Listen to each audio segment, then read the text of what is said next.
지금 화면에 똑같이 생긴 캔들이 두 개가 있습니다.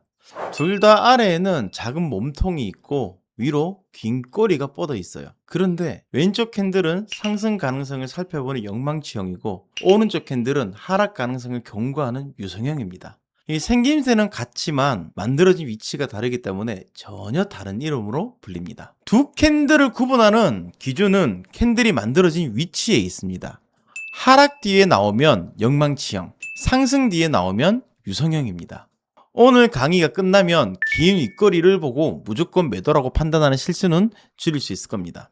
오늘 기억해야 할 공식은 간단합니다. 캔들은 모양은 사진이고 이전 추세는 주소고 다음 캔들은 최종 판정입니다. 이 공식을 중심으로 영망치형과 유성형을 하나씩 풀어보겠습니다.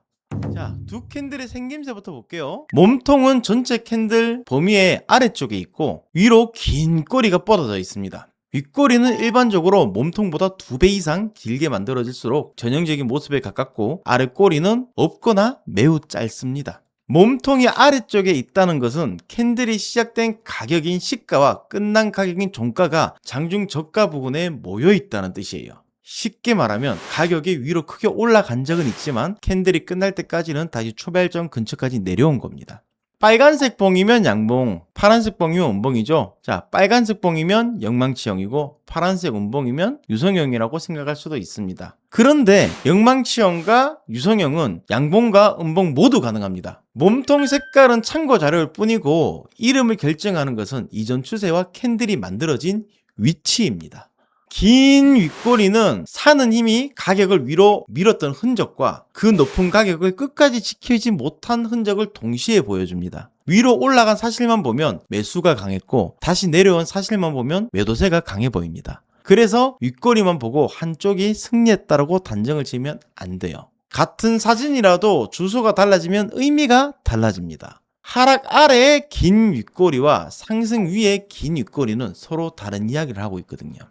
먼저 영망치형입니다. 가격이 계속 내려오고 있다고 생각을 해볼게요. 파는 힘이 사는 힘보다 강하기 때문에 캔들이 계속 낮은 가격에서 끝납니다. 시장 참여자들도 다음 캔들이 한 번 더 내려갈 가능성을 생각하기 쉽습니다. 그런데 이번 캔들에서는 다른 움직임이 나타나요. 낮은 가격에서 매수 주문이 들어오기 시작하면서 가격이 시가 위로 크게 올라갑니다. 계속 밀리기만 하던 하락 중에 처음으로 사는 힘이 가격을 위로 들어 올린 겁니다. 이 과정에서 장중 최고가가 만들어집니다.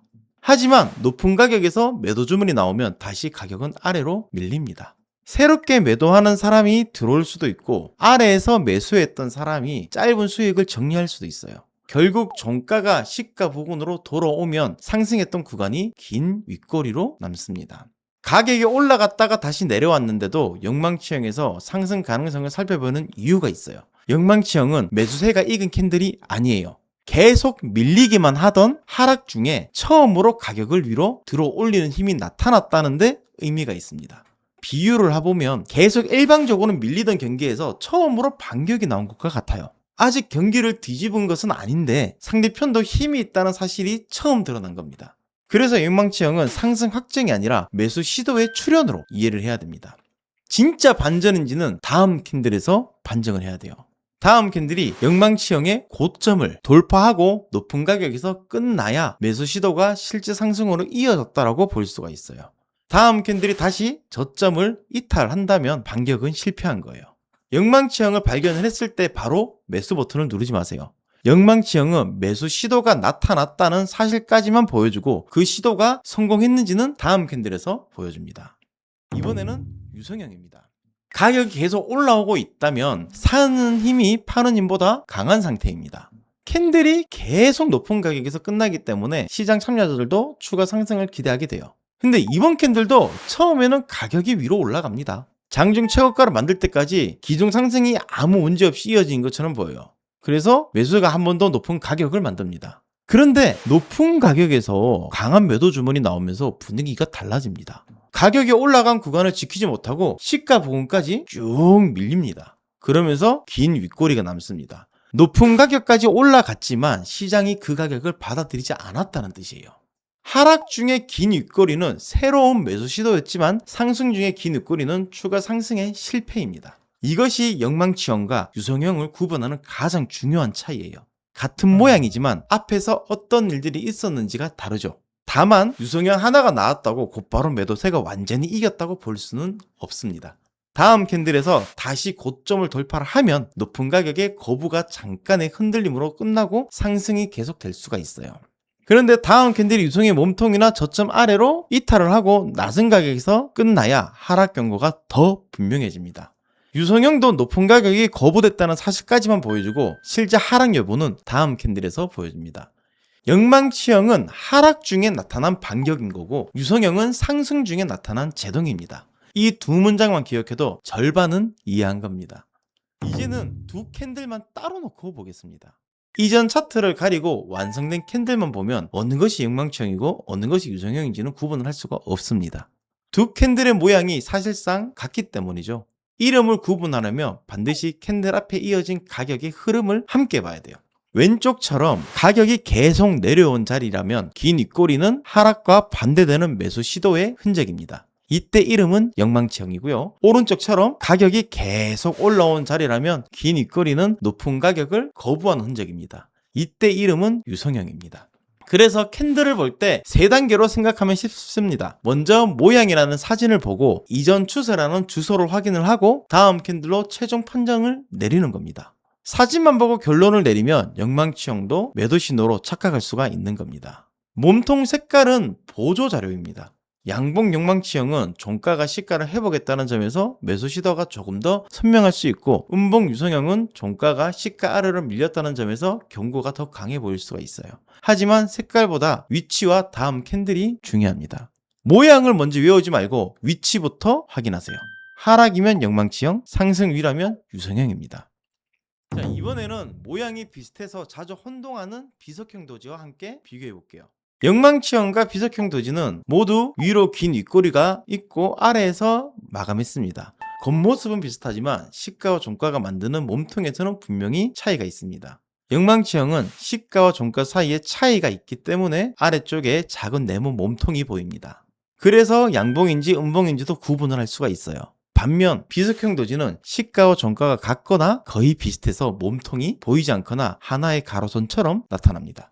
몸통이 보이면 영망치형이 가깝고 몸통이 거의 없으면 비석형 도지에 가까워요.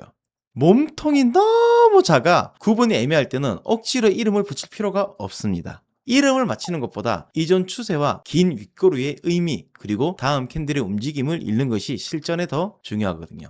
영망치형과 비석형 모두 모양 하나로 반전이 확정이 되진 않아요. 결국 다음 캔들이 어느 방향으로 움직이는지를 확인해야 됩니다. 마지막으로 실전에서 확인할 순서를 정리를 해볼게요. 첫 번째는 캔들이 어디에서 나왔냐 확인하는 거예요. 하락 아래에서 나오면 영망치형, 상승 위에서 나오면 유성형입니다. 횡보 구간에서 나온 긴 윗꼬리는 반전 캔들로 의미가 상대적으로 작습니다. 두 번째는 몸통이 아래쪽에 있냐 확인을 하는 거고요. 세 번째는 윗꼬리가 몸통보다 충분히 가느냐 기냐 그 차이입니다. 아랫꼬리가 길거나 몸통이 가운데로 있다면 전형적인 영망치형이나 유성형과 거리가 있습니다. 네 번째는 가격이 어디에서 나왔냐예요. 이전처럼 고점, 주요 지지와 저항, 이등평균선이나 마디값처럼 시장 참여자들이 많이 보는 자리에서 만들어졌는지 확인합니다. 다섯 번째는 거래량입니다. 거래량이 함께 증가했다면 해당 가격에서 매수와 매도의 충돌이 컸다고 참고되는 자료예요. 반대로 거래량이 거의 없는 시간에 만들어졌다면 패턴의 의미가 상대적으로 작을 수가 있어요.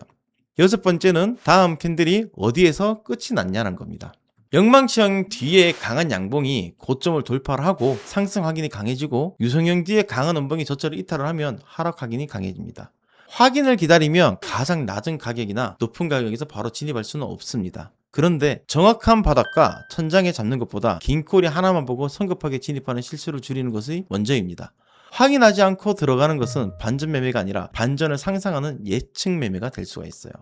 마지막으로 실패 기준을 볼게요. 영망치형 뒤에 다시 저점에 이탈을 하면 매수 시도가 실패한 것이고 유성형 뒤에 다시 고점을 돌파를 하면 높은 가격의 거부가 실패한 겁니다. 패턴이 나왔다고 반드시 시장이 그 방향으로 움직일 필요는 없습니다. 1분봉이나 3분봉처럼 짧은 차트에서는 비슷한 모양과 가짜 신호가 자주 나와요. 짧은 차트 하나만 보지 말고 30분봉이나 1시간봉의 큰 흐름도 함께 확인하는 게 좋습니다. 정리하면 사진만 보지 말고 주소를 확인하고 최종 판정은 다음 캔들에게 맡기세요. 이 순서만 지켜도 긴 윗꼬리를 잘못 해석하는 실수를 줄일 수가 있습니다. 오늘은 세 문장으로 끝나겠습니다. 하락 아래의 긴 윗꼬리는 새로운 매수 시도입니다. 상승 위의 긴 윗꼬리는 높은 가격의 거부입니다. 그리고 실제 반전 여부는 다음 캔들에서 확인합니다. 앞으로 차트에서 긴 윗꼬리를 발견하면 무조건 매도부터 생각하지 마세요. 먼저 이 캔들이 어디에서 나왔는지를 확인해 보세요. 영망치형인지 유성형인지 구분되는 순간 똑같아 보이던 캔들이 서로 다른 이야기를 하고 있다는 게 보일 겁니다. 다음 캔들 교육에서도 모양은 비슷하지만 의미가 완전히 달라지는 캔들을 쉽게 풀어보도록 하겠습니다. 다음 교육에서 만나요. 안녕.